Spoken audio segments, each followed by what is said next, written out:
No matter what evil may be surrounding us, no matter what difficulties we may be facing on a daily basis, we always have reasons for gratitude.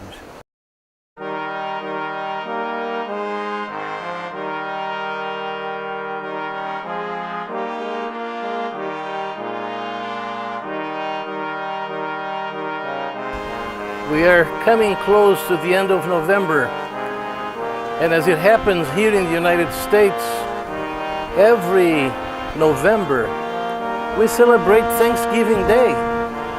It's a national holiday.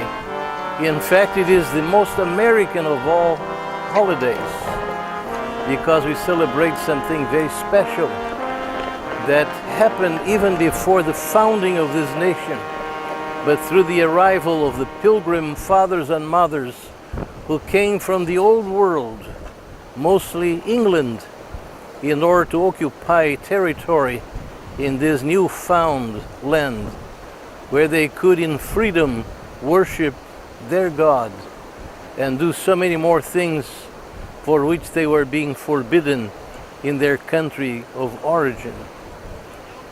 I'm reminded of a German pastor in the 18th century who was in the midst of wars and so much pestilence and many other illnesses that were decimating his congregation as well as members of his family. And yet, in spite of all of these hardships, his heart was properly attuned to where it should be. And he composed beautiful words which since then have been sung as hymns to Almighty God. Just listen to words that most of you perhaps will recognize. He said, "Now thank we our God with heart and hands and voices, who wondrous things has done, in whom his world rejoices, who from our mother's arms has blessed us on our way with countless gifts of love, and still is ours today." This is true thanksgiving, not only for the good things of life, but also for the hardships which are inevitable in our earthly journey. And that man was recognizing that which he passed on to succeeding generations. And I'm sure that on this Thanksgiving Day, many congregations around the United States and perhaps other parts of the world will be singing this beautiful hymn with a tremendous message encompassing all of the other stanzas as well. Thanksgiving Day should remind us that we don't have only one day per year to give thanks to God for His benefits and to us. But it is good that we have such a day in order to think back and give genuine thanks for every good and perfect gift which comes to us only from the bosom of the Father, from the hands of Almighty God. And it is imperative that each of us individually develop our own method of being thankful so that we do not forget those benefits and we are diligent in sharing our gratitude. A famous TV personality here in the United States, also an author, Oprah Winfrey, has recorded in one of her books the following. She spoke about having kept a gratitude journal for a decade. And she added further, "I just made gratitude a daily priority. I went through the day looking for things to be grateful for, and something always showed up."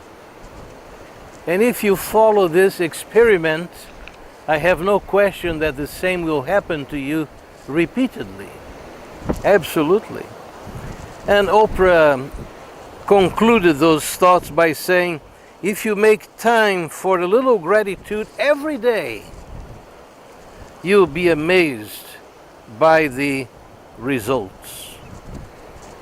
With this in mind, I'm reminded also of having heard about a man who confessed that for his whole life he had lived on Grumble Street, but he came to the conviction that it was time to move to Thanksgiving Avenue. I like that. And I hope that many of you will take the same to heart and perhaps do exactly the same thing. No matter what evil may be surrounding us, no matter what difficulties we may be facing on a daily basis, we always have reasons for gratitude. There is no moment in our daily living which we are devoid of opportunities and reasons for genuine thanksgiving. God gives more to those who recognize His delight in granting unto us blessings that we can receive.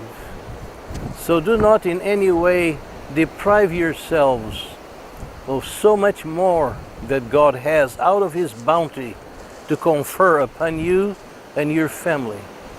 And don't think that the presence of any difficulty is simply a withdrawal of His blessings, because even difficulties may be blessings in disguise. So take to heart, as I always say, think about it, and better yet, do it every day of your lives. Bye-bye.